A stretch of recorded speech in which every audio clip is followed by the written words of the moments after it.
Yes, here we go. It is that time of the week where we randomly just appear. 8 o'clock Monday it is this week for myself and Jonathan to appear. Bhoycie Bus live. Nice one for joining me, Jonathan. What's happening, son? How are you? I'm good. I'm good. All glad to see the back of that international break held up and didn't expect to have quite as much of a stir during that. And indeed, yesterday they certainly left it a bit late. I'm sure we'll get into all of that good stuff throughout the show. Great. Just go do all that good stuff, mate, because I need to turn my washing machine off again. I'll pause it. For goodness sake. So you can like the show, and please do. It'll help with the algorithms out. And please do feel free to share it as well. Slag off the old hair. If you would like to do that, that's absolutely fine with us. Pie Sports, we've still got the sponsorship going with them, so you can get your wee tasty discount on there as well. And I think that really covers all that off, and we can get into all that good stuff now of talking about Celtic and the week it's been with them. Brilliant, mate. I'm just going to get you to host for now on. I think that'll be better. I think that'd be better. You just host. You're great at it. Anyway, thanks for that. Hope everyone watching as well. I mean, our last show on Thursday with Mark was pretty damning, or pretty, damning on the board, supportive of the fans. And we kind of thought with the meeting that had happened on Wednesday, that really, in essence, that was going to kind of be it for Blockbuster Intel. I mean, I think we'd had, obviously, we'd sort of disclosed that Peter Lawwell had met with a fan on Friday, a fan who watches the bus. We were chuffed that they trusted us with the sort of insight from that meeting. Obviously, it wasn't just Mr. Lawwell that attended, of course, remember. It was much more than that. It was Chris Mackay and Michael Nicholson who were also in attendance, just for one fan. Amazing. So we're going to dig a wee bit deeper into that and give you a wee bit more insight on that, because obviously when you come into these things, Jonathan, and I was literally live like half an hour after that meeting had occurred, and you have to give credit to the person who was sort of, in that situation, because when you think about it, it's quite a lot to take in. Do you know what I mean? It's a lot to take in. I've just realised I managed to not save the bullet points that I had properly, so I will get them up as we talk. But yeah, it's a lot to take in at that point. Heads all over the place. I feel now I've got it sort of bullet points from them that there's a lot more meat in the bone to sort of chew over. I'm not trying to say there's anything that's going to blow your mind or anything like that. It's far from it. But that in itself can bring emotion. I think then though we've got to talk about what happened the Friday. I mean, fucking hell. Box office Brendan back. Wow. I described it as box office straight away. I noticed a lot of people were after that. Maybe related, maybe not. Maybe we were all just in the same plane and we thought it was box office. I mean, I knew by his tone right from the get-go that he was going to go, and so he did. We then had a weekend where we went 9 points clear of our Glasgow rivals, but dropped from first to second in the league due to Hearts' current form. And there was controversy through the game. Another boring display, to be honest with you, bar Tunekti, who I thought looked a real breath of fresh air, and the injection of life I think the squad is looking for all summer. And you talk about difference makers in Champions League playoff games. I think he was exactly what the Champions League 2 playoff matches lacked. from both sides, to be honest with you, both Kyrat and Celtic. We weren't expecting it for Kyrat anyway. But from our end, I thought he was the missing piece in the puzzle, to be honest with you, to get us through that tie, not overall, but to get us through that tie. I think his signing alone, from what I've seen, I think would have made that difference over the 2 legs. That's all we were missing. It was just that injection of creativity, drive, purpose, aggression on the ball. I think that, honestly, that might sound a wee bit much just on one player, but there was nothing in the games were just games of nothingness. He brings a somethingness to the game over the 2 legs that we go through. So that's fucking annoying. And to be honest with you, I've got a feeling we would have got him cheaper earlier in the window. I think his fee was apparently, it was being linked with £2.63 million sort of fee roughly, and then once a club knows that you're desperate, they can put their own, because they're leaving themselves short, so they had every right to do what they did. Do you know what I mean? But yeah, I'm going off on a tangent now. It's been an interesting week. Also, of course, in that I don't get my kicks out of laughing at Rangers. I know a lot of people do. We can add wee bits in and sprinkle wee thoughts on it. But yeah, interesting to hear 2 sets of fans in unison saying you're getting sacked in the morning, and it not being about each other's manager, actually being about the same manager. It was very unusual. It's been a pretty dramatic few days since the bus was last out of its stop and on the road. Yeah, it certainly has. The pressure was, as you say, pretty much bang on from Brendan, and that is perhaps one of the most difficult press conferences he's had to face in his whole managerial career, because there was a lot of ways that could have went completely wrong for him, and there was a lot of potential there of how to actually handle that. And I don't know if there would have been many other individuals you could have trusted in the manager's position to have came out of that as well as he did. And at least, he's got the fans on side, Brendan. He made references to the transfer window not being good enough, feeling empty, after it. And he gets his digs in at whoever was the mole, as it's now being referred to, that had the article out in the Sun to get him as well. So Brendan was very much in full-on sniper mode, and he was hitting targets left, right, and centre on Friday, and you could tell he was actually enjoying it a little bit as well. I feel like you get the best out of Brendan Rodgers when the pressure levels start rising, and perhaps because he had it recently all his own way, certainly domestically last season, albeit not being able to secure the Scottish Cup was frustrating.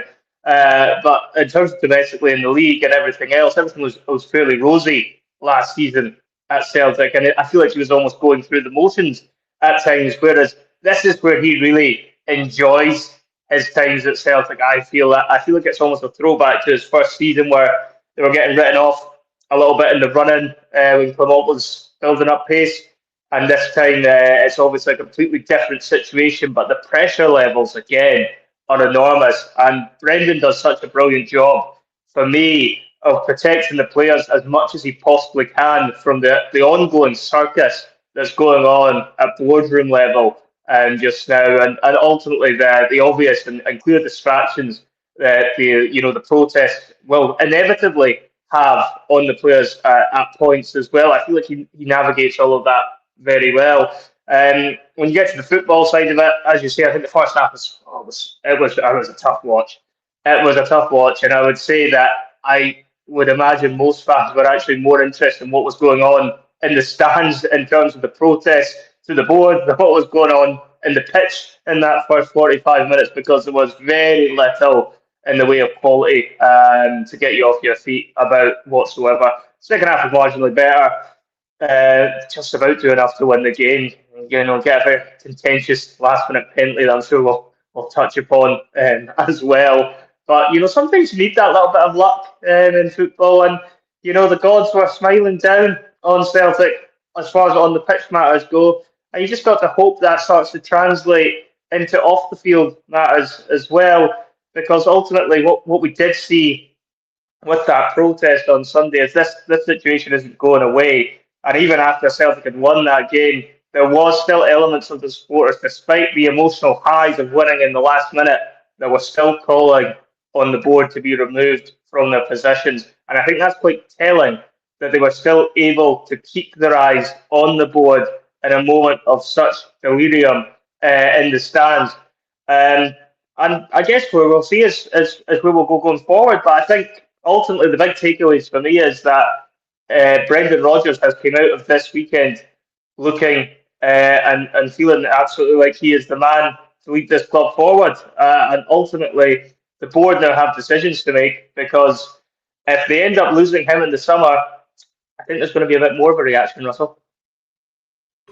Well, yeah, indeed. Excuse me, man, just as I go to talk.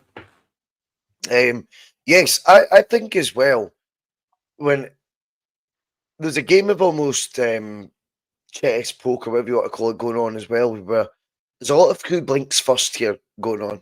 And I think Brendan right now is being honest as anything with you. There's no way he stays under the current setup. There is no way.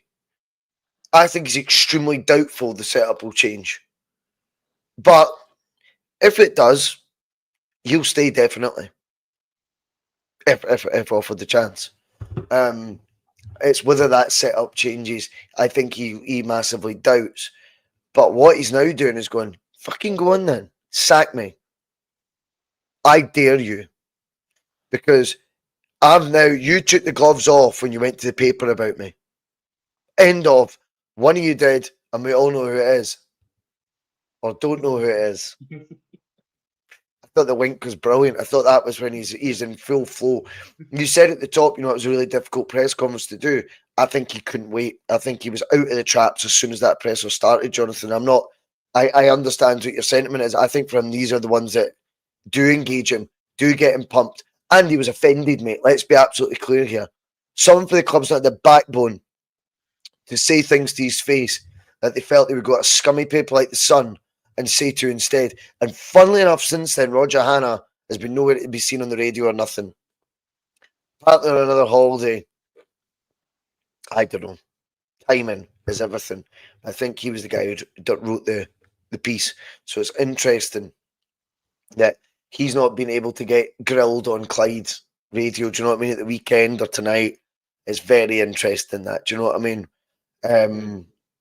But notwithstanding that, Brendan comes out of it basically, I think, with a gauntlet laid down. Get rid of me or listen to everyone and get rid of one of yourselves, if not all of you.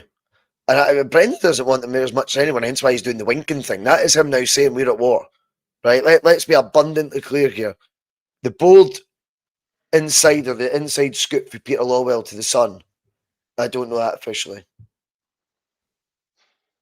But I'm guessing it was him.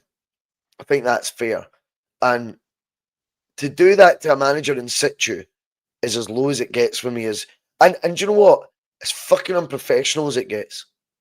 Now, special manager as well. That's the even more damning part about it. It's not as if he's having poor results on the pitch either. Massively. And this is the thing. So we'll do things in chronological order. So Thursday we had our viewer that met all three of them. She was only expecting to meet Peter Lawwell, 3 walk in. Just quickly on the Brendan thing, for example, I don't know if I said this on Thursday or not, but his name wasn't mentioned once in that meeting that was nearly an hour long. I think that's incredible. Never name checked once. Don't know if I meant to say that or not, but sorry to the person involved if I'm not to. But yeah, currently seen across Europe as having a good scouting network. Don't want to squander any reputation. There was a lot of talk around agents using clubs as bargaining tools. I mean, all this is expected, is it not? Yeah. There's nothing in there that you wouldn't expect Celtic to be trying to do there. Said there's smoke without fire in the media. Spoke around players were rumoured to be interested, and we weren't ever in touch with the club or representatives. I mean, interestingly, that might involve a Danish striker, but not the one that was playing. Not the one that was playing in Belgium. Anyway, there will always be better players available at the last minute. This is an amazing take from them. They think there's always better players available at the last minute, as this is the nature of the market. holding out to see if they can get something better. It's not. It's checking how much money they've got in the bank, in my opinion. They said paying more and getting the deal done just doesn't always work as results and results in overspending. I find that fascinating that could be their take, Jonathan. It's not their call to make. It's not their call to make how good the players are going to be. That should be That's the a great footballing point. department. Yeah. It's not their call to decide whether they're overspending on a player or not. That's not what they are employed to be doing. Is to be assessing the footballer's ability. That's the job of the That's a scouts great point. and the manager.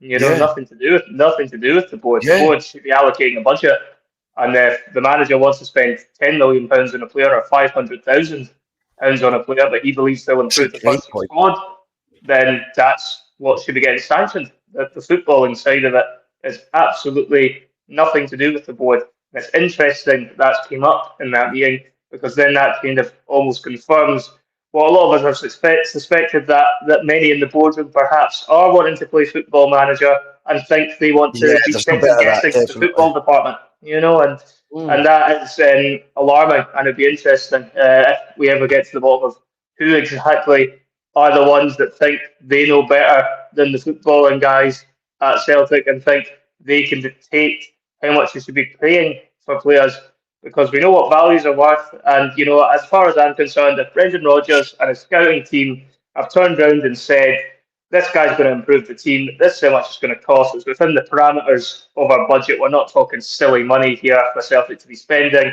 then regardless of what that price is, Celtic have a duty of care to be doing everything they possibly can to bring that player to the football club. And what it sounds like is they're not doing that. In fact, it's almost the complete opposite. They're penny pinching and trying to second guess the footballing area. And if the two sides aren't in cohesion, then this is where you end up with complete fuck ups like the one that we've just witnessed. Yeah, I agree with you. I mean, I think as well, to be saying that it's because they're holding out for a better quality of player is a bit of a masquerade on what the real strategy is, isn't it? They were adamant the meeting at the Spend again, wasn't affected by not qualifying for the Champions League. But Balak was sure we were after for 12 months. So how's he a better player than what was available before? When he's someone you've always wanted. You signed him too little, too late. That deal was pretty much rubber stamped in between the two legs. Make that make sense to me. That's not a new player that's came available that's better towards the end of the window. And his start, by the way, is we don't write anyone off. Fuck me, he's got a lot of work to do anyway to impress us. Yes. He's not what I expected so far. Not quite exactly what we were looking for. He looks like he's got no confidence when that ball goes near him. I don't know how a player can join Celtic, get the best contract of their life so far, have such a rewarding task to play for Celtic against teams that, when you're a good player, people take advantage of and you're in the dominant team, and look shy. That's a good way of describing him. Balak was shy. That's what I'm going to call him right now. One thing that annoyed me as well is their big acceptance, of course, Jonathan, was the communication was poor.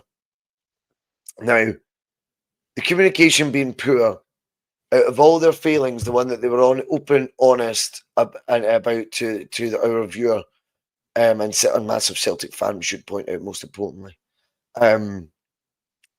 I love how they do that. See, if we've done something wrong, we do take responsibility. We do take accountability. So they picked the easiest one to take accountability for, communication. The most further away from football-related one, communication. It's so transparent. You've got to be able to see this. That's why they were all over saying their communication was really bad. They weren't happy with some ex-players and media and stuff. But that's life. Because it's not fair, because these players aren't always even players on our radar. That's football. Every club goes through this. It's nothing new either. That's been going on for decades and decades. This hasn't just randomly appeared. The media's not just sprouted up in the last couple of years. It's been around forever.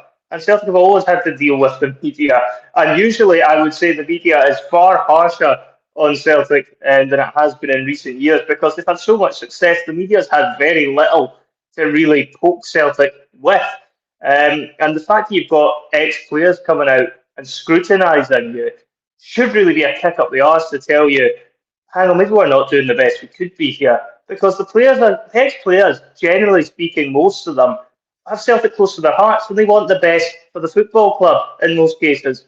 So if they're saying they don't think the club's being backing the manager as well as they could, that's coming from a place of wanting the club to be bettering themselves, not That's a kicking the great club whilst it's down. Yeah. You know, it's not like this isn't like Chris Boyd or somebody coming out I think they with take it it. personally. You're right. Yeah, they do, and it's not really meant to be like that. It's meant to be a sort of kick up the backside to make them want to go again. And you know, you're seeing the ex-players, the fans, Brendan, all of these different parties turn around and saying they want Celtic to be the best that they can be. And one of the ways that they can do that is to improve their dealings in the transfer window. Then the board need to listen. The board need to listen, and there's that many people having that exact same opinion. There's only so many times you can turn around and say it's not our fault, but when everybody and their dog is saying the same thing, that's when you really need to look in the mirror and you know, have a word with yourself and really ask yourself the tough questions. Are we actually doing what is best for the football club? And if we're not willing to do what's best for the football club, should we let somebody else take over who will actually have the best interests of the club at heart? Well, you're absolutely right. You're absolutely right. People are airing their opinions and care so much because they want what's best for Celtic. Is there would I push back a wee bit? There's a personal thing, I think, in particular Lawwell. I think there probably is now, and he's an architect of that by faking leaving, you know, faking his role when he came back, still holding court. I think, and the vibe I get from said meeting is he's still very much chief in command, albeit he wasn't all over everything, but I don't know if that was for dramatic effect either, where he was going, oh yeah, you've got the numbers for that, you'll have the numbers for that to the other guys. But I wonder if that's a wee bit for the cameras. I don't think any big decision goes by. What would Peter think? In fact, Peter, you're there. What do you think? I think that happens with all the big decisions, Jonathan. They spoke about not being able to afford Champions League players, but wanting to build them. I mean, what do you make of that? Who's our last youth player that's been great? Kieran Tierney? Yeah, I was going to say they're doing a fucking terrible job if that's their plan, because they don't bring anybody through the youth that's been anywhere near even domestic levels, let alone fucking Champions League football. Oh, they let him go. Ben Doak. Go. Yeah, I mean, any of the ones that have had the potential to become something that could be useful for you, they let the go, like, you know, as you say, Doak. But there's very little coming through, and I think you even seen that when you had to give the guy Donovan a game on Sunday there, that he doesn't look like he's going to be an answer at Champions League level to me. I'm just using him as an example because he's been chucked in, not because Brendan's really wanted to put him in, but he's had to give him a chance. Who's that, Donovan? Donovan, yeah, the right back. And I like him. I like him as well. I think he's a decent enough option. I don't mean that as a big slight against him. I'm just saying that if you're talking Champions League level players, then anything you can kind of think of that's been given an opportunity at Celtic over the past 5 years or so, they've not really been at that sort of level. So else you had, you know, Stephen Welsh, he's been another one, but he wouldn't do a job for you at Champions League level. Again, wasn't fancied domestically most of the time.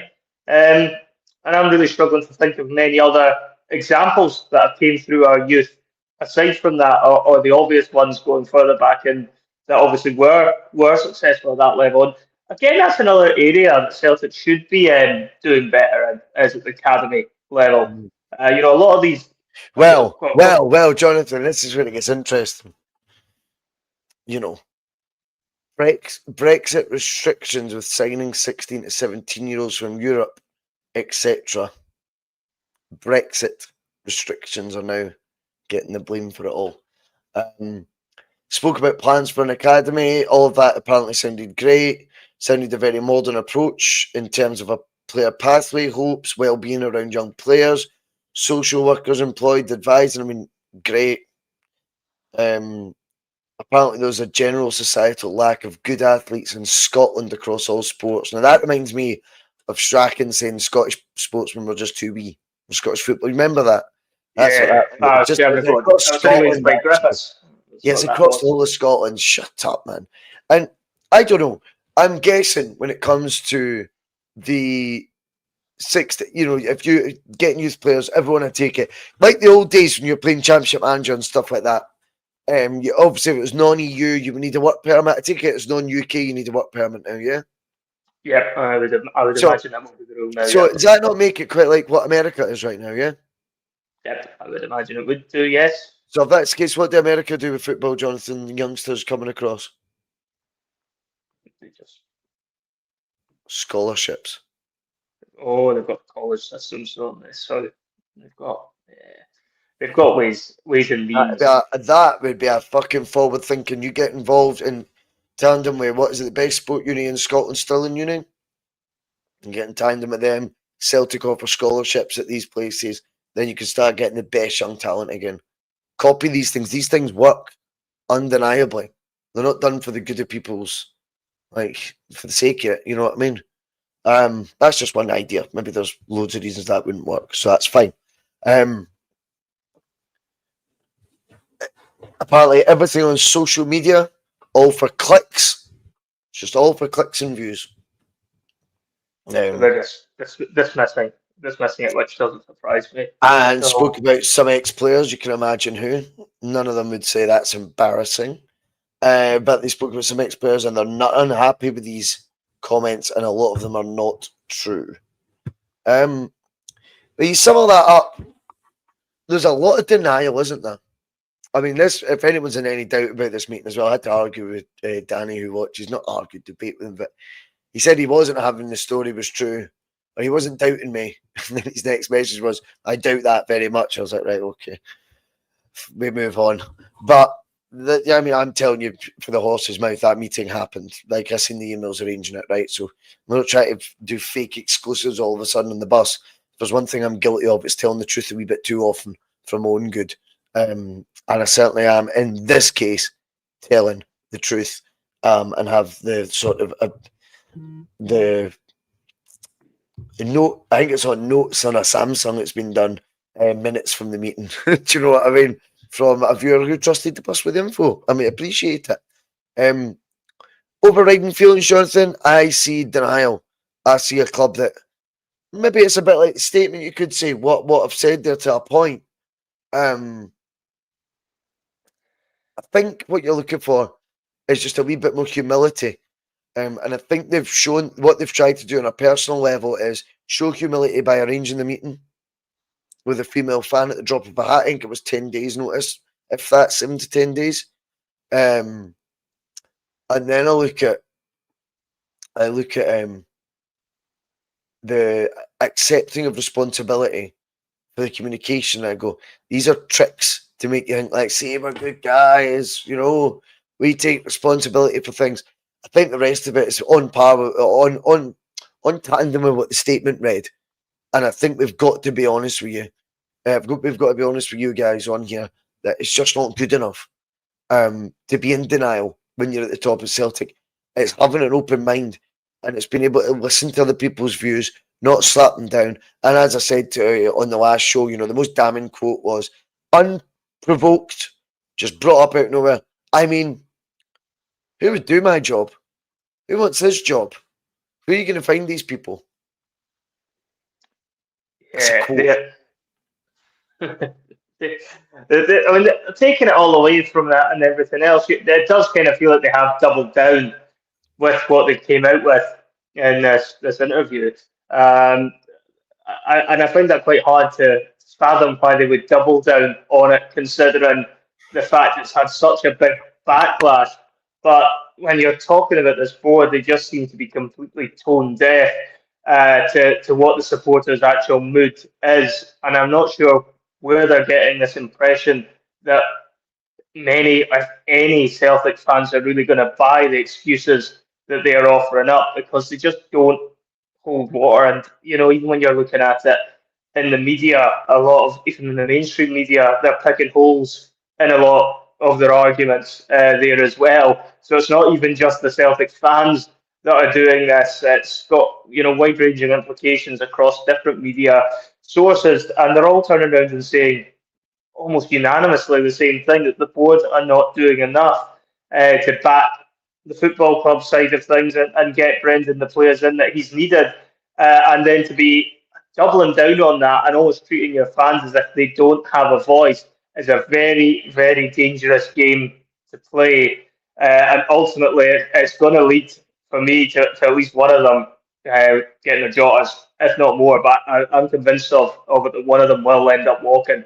And I would imagine that the board may well have to come to that conclusion themselves. But whether or not that'll be enough to really change anything, I'm not so sure. But I wouldn't be surprised if the protests continue, which I expect they will. There is a sacrificial lamb offered up at boardroom level. But the question is that sacrificial lamb that they offer up actually going to be part of the problem, or were they one of those ones that maybe weren't just quiet in the background and just let things happen, and weren't really somebody that were causing all of these issues that the fans have been so unhappy about for so long? But I do genuinely believe there will be some upheaval at boardroom level. And I'll be very interested as well to see just how close an I eye on do. this Dermot Desmond is keeping. Well, I think he's part of the problem as much as anything. I mean, I think he only comes in the results go Pete Tong. I think right now he'll just say it's not real Celtic fans. That's his sort of take if there's any attitude against him. On the thing is, my biggest fear with this is they seem so unworried. They seem unconcerned by it all, right? And there's reasons for that. That's when you've built already, I should say, a level of self-defense that is going to be very difficult to break down those barriers. And you have weapons you can use to try and neutralize your opposition at the same time as a last-minute thing. So yeah, let's say you're right. Let's say there's a sacrificial lamb, right?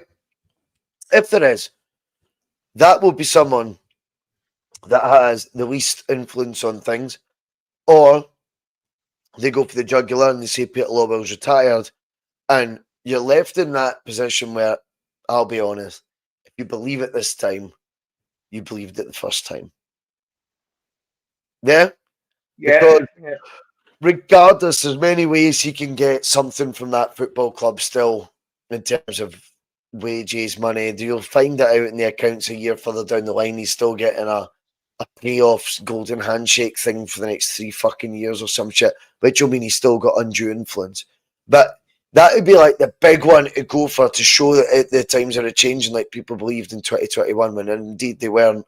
And you only need to look close at that window at Angie's quotes and the timing of the signings to realise, did he ever really leave the building? I think then you get the other side of it, where Rangers are doing their utmost best right now to keep the board at Celtic in situ. That sounds like a dig. It's not. Celtic, though, by going further and further clear in the league, I've seen Domestic Bliss do this to the Celtic fans before. I don't want to doubt them, but when I see some of the lead faces of it, because they've got massive podcasts like Tino saying on the telly, he wasn't for the sack the board chant 2 weeks ago, and then was fully on board with the movement, if you want to call it that. That tells me that's a very volatile way of thinking that can go up and down. My concern is getting the consistency levels that you got for the likes of myself for the last 3 years, and I'm not saying that big-headedly. I'm just being honest. I'm consistently held my view amidst all the domestic bliss, amidst all the return to being top of the league, winning 4 league titles. My eyes have still been on the board the whole time. Someone, it's took 4 years. It was 2 weeks ago, still not part of thought the sack the board chants were a bit much, but now it doesn't. I don't know how you can flip that quick.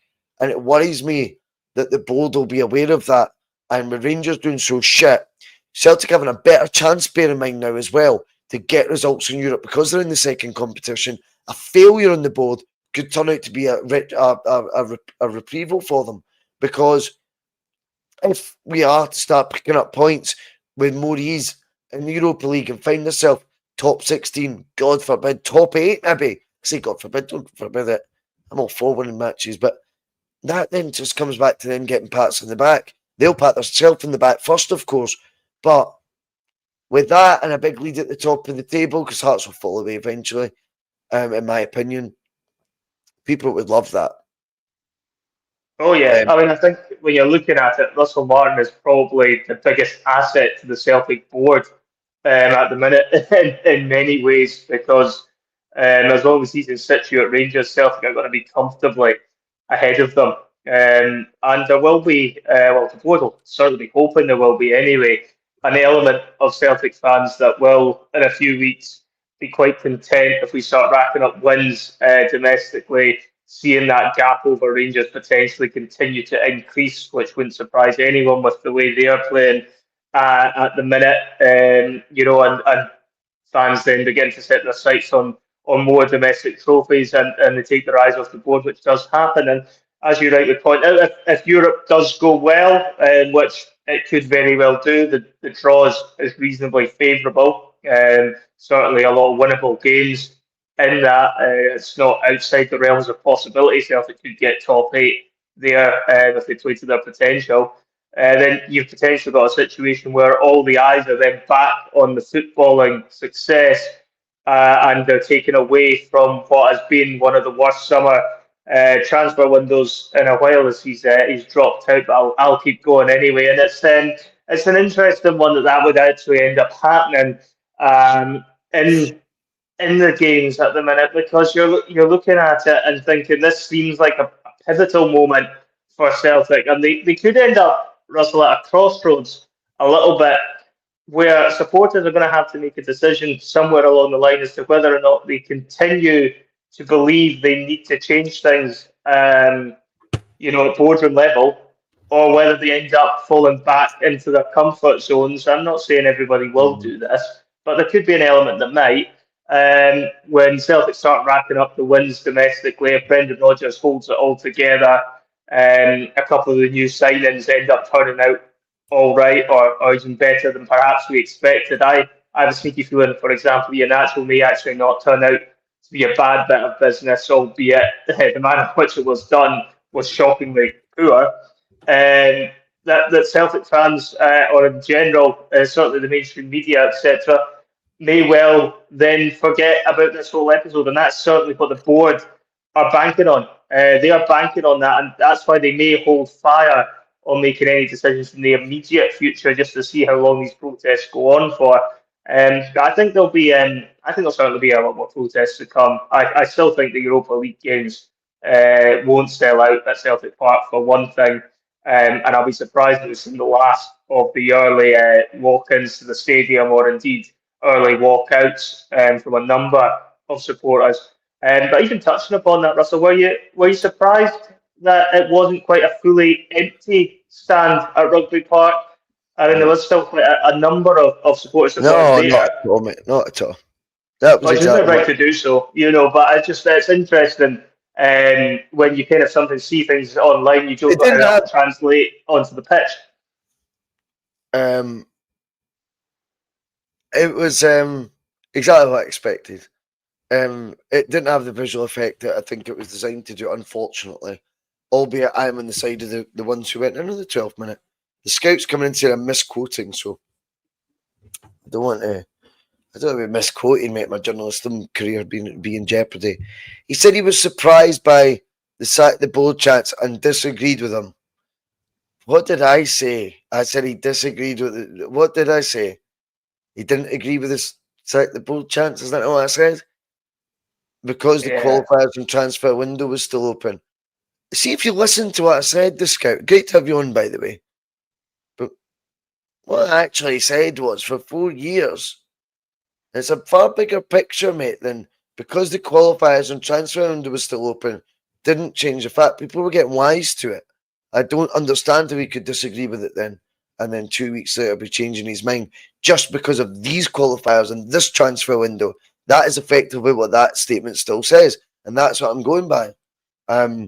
As I say, anyway, that's just a one concern. My other concern, Jonathan, of course, is if they have to use the weapons of choice.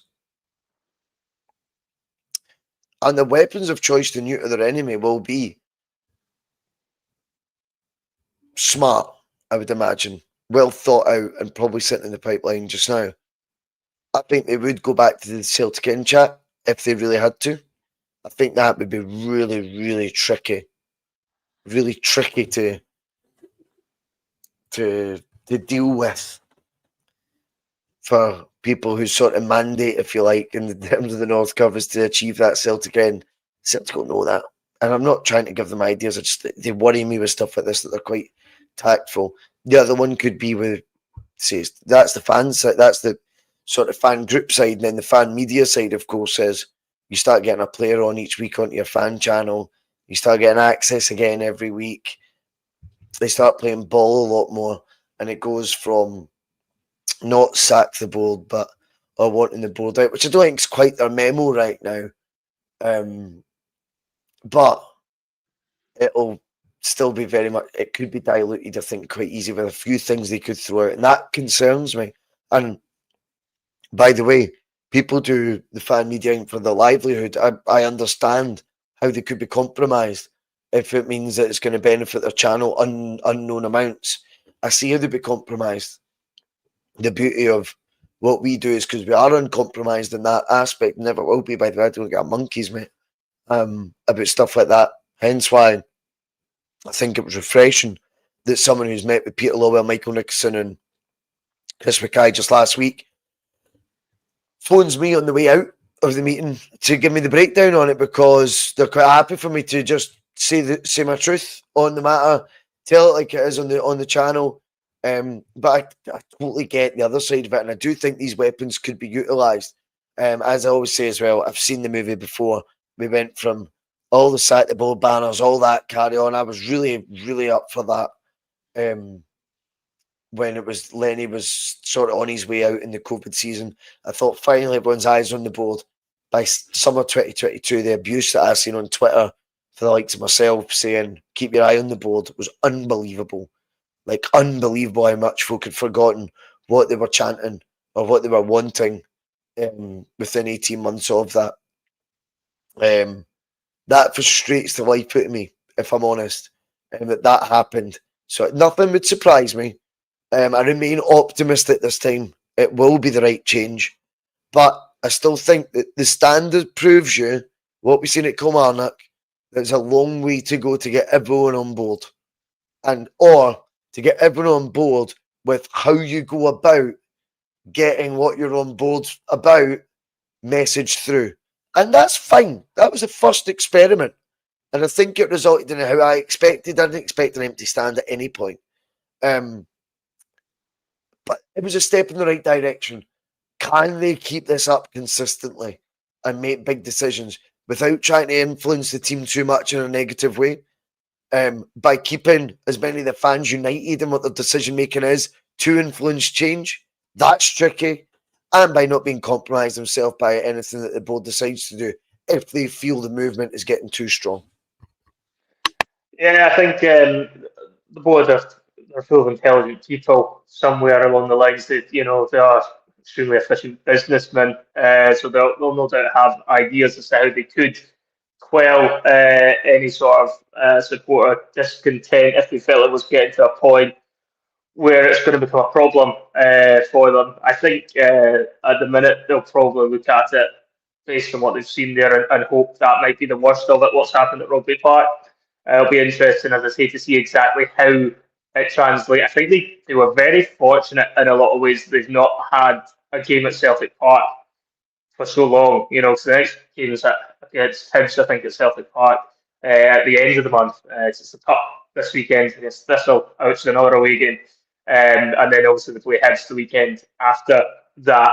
Whereas I think if you'd had a game at Celtic Park, potentially that might have created more of a visual because you'd have had bigger numbers in attendance, or perhaps not, as the case may well have been, depending on what type of protest they ended up doing. And that gives you a bit more of a visual as to where the mood music is amongst more of the fans. Whereas I think for away games, it's a little bit harder to get that sort of translation because it is going to be more of the sort of more vocal fans from the North Curve, etc., that are going to be taking up most of those away tickets. So you already know that they're not happy with what's going on, and they're the ones that are organising a lot of these planned protests. Whereas I think when you get a game at Celtic Park, you've got a lot more of a variety of supporters there that aren't always going week in, week out, who might give you a bit more of a general feel as to where the general feeling is with the fans. And as I say, I'd be surprised if this goes anywhere anytime soon. But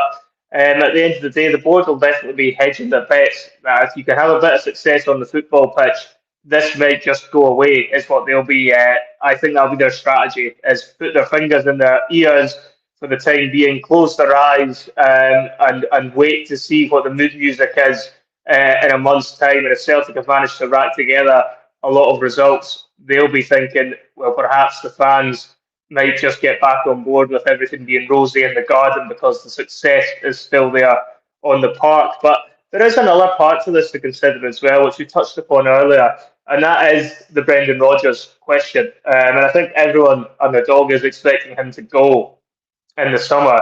However, he's been very clever with what he's been coming out with, particularly in that conference on Friday, where he's actually said he'd be willing to stay. And I genuinely think that, I mean, that's going to come to a head somewhere. You know, even if Celtic, let's say they do end up being successful, Russell, put together a good number of results, the mood music quietens slightly on the board.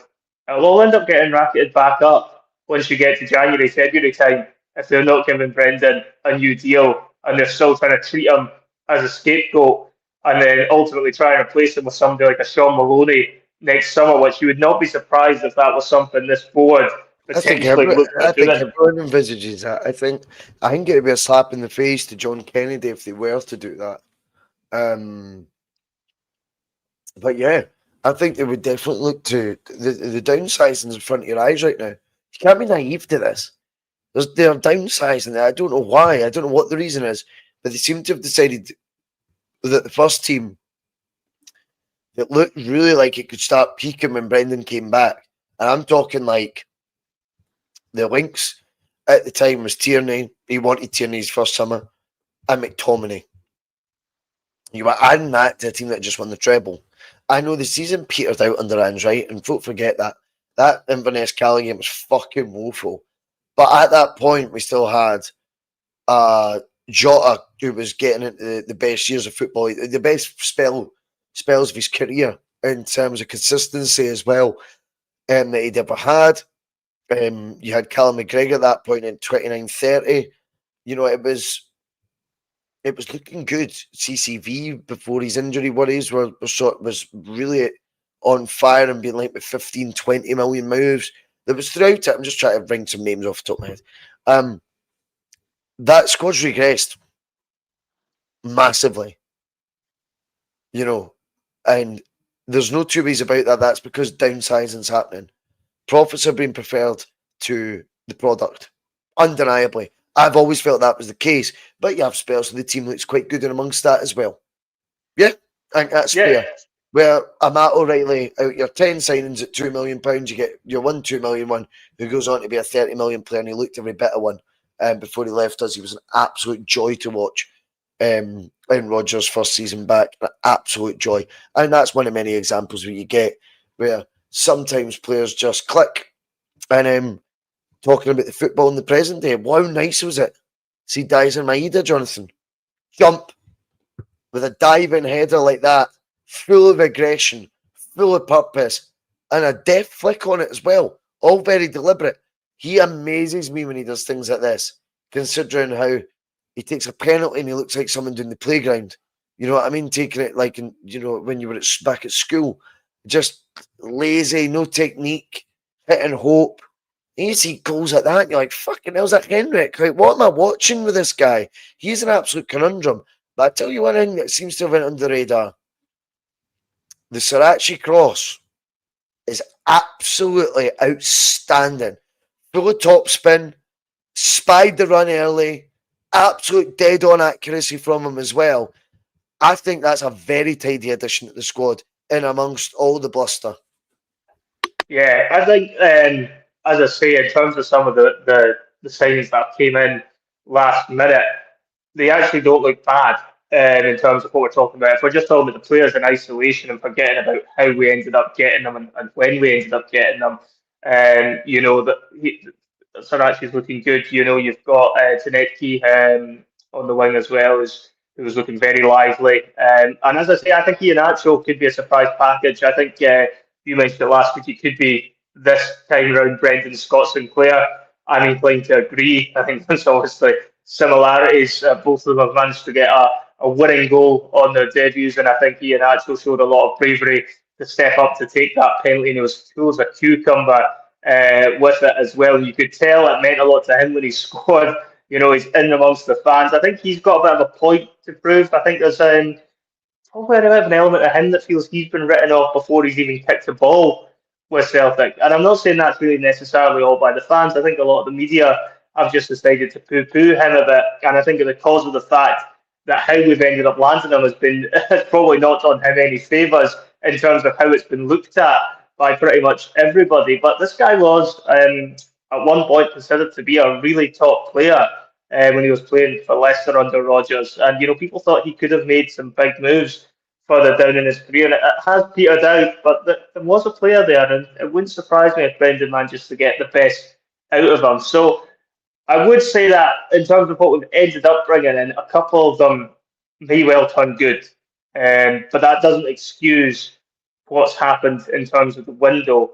And I do kind of feel, particularly with the last minute deals on some of these guys, that this is more of a Brendan Rodgers production, particularly when it comes to Iheanacho, because I don't think you get him if Brendan's not in situ. No. And I don't think if he does turn out to be good, I think a lot of that will be down to Brendan Rodgers working his magic on somebody like him. But God knows, in terms of the actual football inside him, we need Iheanacho to be good because of how badly we've messed up in the window. But I think he might well turn good. And as I say, I think if you were to just look at the players that came in isolation, there is some decent looking players that came in that last week or so of the window. The frustration is that didn't happen earlier when a number of these players could have been in from day one, and there's a good couple of them that were linked with the club from day one. And I think even somebody like an Iheanacho, I don't think fans would have minded as much if he came in earlier in the window if there'd been another striker that joined him. If you'd ended up signing two strikers, one was your main one, and then you had Iheanacho as your other option, particularly if you get him on a free transfer, I think most Celtic fans would have been fine with that. Is that the plan, though? I think now Maeda, we can confirm that it's a centre forward for Celtic. It looks that way, doesn't it? It looks that way. If you think about it, though, yeah, okay. Maeda wasn't going to be a part of things if things had went to plan in the summer. He'd have been sold, so they would have still needed the extra striker anyway. It's just because of the way things worked out, and they ended up selling Ida last minute. But I do take your point. Maeda definitely seems like Rodgers has him pinpointed more as a striker than a winger, but he's ended up there almost by accident this season. Well, I don't know about that. I think that there's a rumour that Maeda had said, if I'm staying, then I want to be a striker as well. Like, that's what I want to play. I don't want to play left wing anymore. There's the other argument that there's a bit of a queue forming in the left wing. I know we thought we were needing wingers, but we went all left. Ballot Wishers looked hopeless so far. Apparently, he's all left wing he wants to play. Or potentially number 10. Could be a spot there if Negrin keeps up his current form. Or does doing Celtic's fans head in for some reason. I don't really get it as much as others, but he's definitely annoying a lot of the fan base. I don't know quite so much why. Maybe a bit of pandering at the fans and stuff, but come on. He's just trying to endear himself a bit. He's a young man, you know what I mean? Never been in this environment before. He's trying to be like, hey, look, come on, man. Celtic till I die and that. Come on, geez. You know, like the guy who does the national anthem, John. You know, he's giving it a bit of, come on! He's doing a bit of that. I liked him. I like that. Yeah, we know you did. We know. I liked him. But you've got Balotelli, Tanekti, who put in man of the match display in his debut. As I said, he qualifies for the Champions League alone. If he'd been the only signing that we made ahead of those playoffs, we qualify. People might think that's dramatic. I believe it. And then you've got Jota. We know Jota's 10 times more deadly on the left. So you're back to the right wing with Forrest and Yang. Yeah, unless you're able to convert one of them into a right winger, which, you just have to wait. Well, it's fine with Balotelli right now, and it's not quite working. No, it's not. he could potentially try to neck you there, couldn't he? And see how that works. But certainly the early signs aren't looking promising on the right hand side, and I think the Yang experiment should be well and truly done, and he should have been off to Birmingham regardless of what happened in the window. That seemed to of all the deals we did allow to go through in the departures element. Keeping Yang seems like one of the biggest head scratchers of them all because he offers so little. I should be amazed if Yeah. there's not a youth player that could offer more on the right hand He's side so than bad. him. He's so bad. And do you know what? See, even his transfer falling through a bit. Do you know what I mean? I'm like, now you know how it feels, mate, when you just, miss opportunities. Recognize that? Yeah, I mean, it's frustrating, that side of it. On the Nacho one, yep, I think he's in to be second choice striker, to be honest with you. But we'll get plenty of starts alongside that. Do you know what I mean? There's a lot of games to play. And I look at the disdain he's signings treated with, and it's unfair. It's purely because he was signed after the window, shut on a free to replace two strikers that were sold for a combined 16, 17 million pounds. One was the darling of the support, the other one we did want to go. Let's not rewrite history. But scored 20 goals last season and was the main component, I think, of us winning the league in the run-in the year before. The other one was our top scorer 3 seasons in a row. So what to replace with a free transfer after the window shuts? Like that is... I'm trying to laugh, but you're like, fucking hell. Is anyone really sure that they think this will do a good job? I mean, listen to what I just said there when it's broken down like that. But let's look at the positives. I remember a Martin O'Neill used to love these type of signings. Love them. He signed Alan Thompson when he was out of favour at Aston Villa for 2.75 million, 27 years old. He signed Ramon Vega on loan from Tottenham Hotspur. I think he was 29 years old at the time, approaching 30. Career done in the Premier League. Came in, loved it, and he smashed it at Celtic.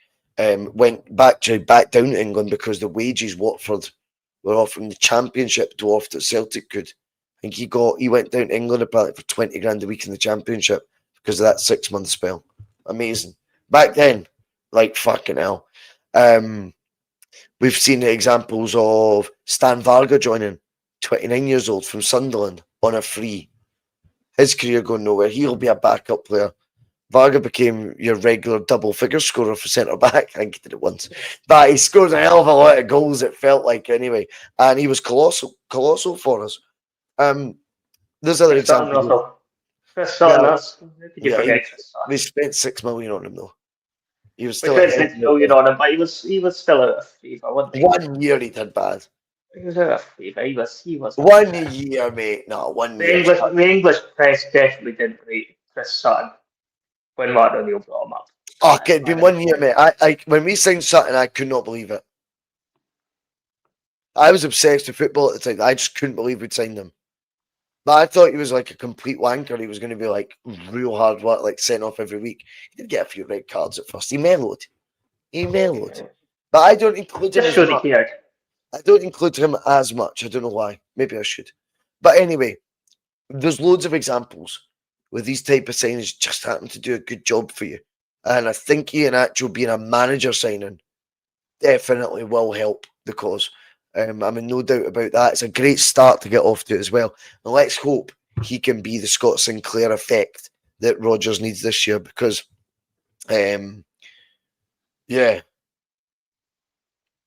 that would be a nice way to round it off. Because I think the Tenecte one really does excite me. Ballot wishes someone they're going to all have to die on their sword with because they've all been interested for a while, right? There's no way Rodgers hasn't confirmed he's wanted him for a while as well. This is one he wanted to get over the line as much as anyone else. You just don't know, though. He could come good. It could be like a Nicholas Coons thing, couldn't it? Like Yeah, definitely. As I say, Sarashi, if there's an option to buy him, someone in the chat said there isn't. I heard there was. So we need to find out. I heard there was, and it's around 2.5 million, which is cheap considering his CV. But more of the same from him, but that sort of crossing. that surface, I don't know why we brought Kieran Tierney on. I actually thought he didn't play well. If I'm honest, I didn't think Celtic improved because Tierney came on, if I'm totally honest. I think those games we need to just forget that on that surface. Don't do it. I've got real concerns his fitness is nowhere near. He doesn't look himself, does he? Every time I've seen him this season, he's not quite looked anywhere close to what we had the first time around. But hopefully he can find his way back I feel on that sorry front. for him so much. I Yeah, really feel sorry for him because injuries you can't predict. I think there's been other games, Jonathan. I disagree completely. I mean, there was the home match we played, second league game of the season, I think. Was it first? The fucking plus game. we'd have played St Mirren at home, then Aberdeen away in the second game. It might be Aberdeen. He was the constant threat from the left hand side. He does like the Tawdry. Yeah, I mean, I just think that with Tierney, it's a shame right now, and I'm going to give him all the patience I possibly can. Yeah, I'm a bias, of course I fucking am, and I'm glad I am, but I think so far. He'll always get the fan back, and I don't think it's cornered him very quickly. The fitness side of it is worrying me now, and yeah. Listen, let's hope so much that it works. I'll answer this quick question before we go for Paul McFarlane. Great to have you back in the bus, Paul, as always. And he says, Bhoycie, can you imagine a front three of Jota, Maeda and Tenekte? I mean, I can imagine it, Paul, and I think we'll see it before the end of the season, mate. I think it's an exciting prospect as well, of course. That's electric pace with real sort of mavericks and then real sort of madness. Mavericks and madness, I would call that. Chaos, you could say. Not chaos. What was he called? Danger. Danger, a lot of danger in that front three. And if, here's a wee thought I'll leave you with, Paul. If we were to see that front three, it'd be hopefully because it'd be the latter stages or the knockout rounds of the Europa League. How sweet would it be to see that front three tear apart a team in red from Nottingham? Jonathan, thanks for being on the bus. I'll see you all later. Good one tonight, mate. Thanks for that. Yeah, see ya.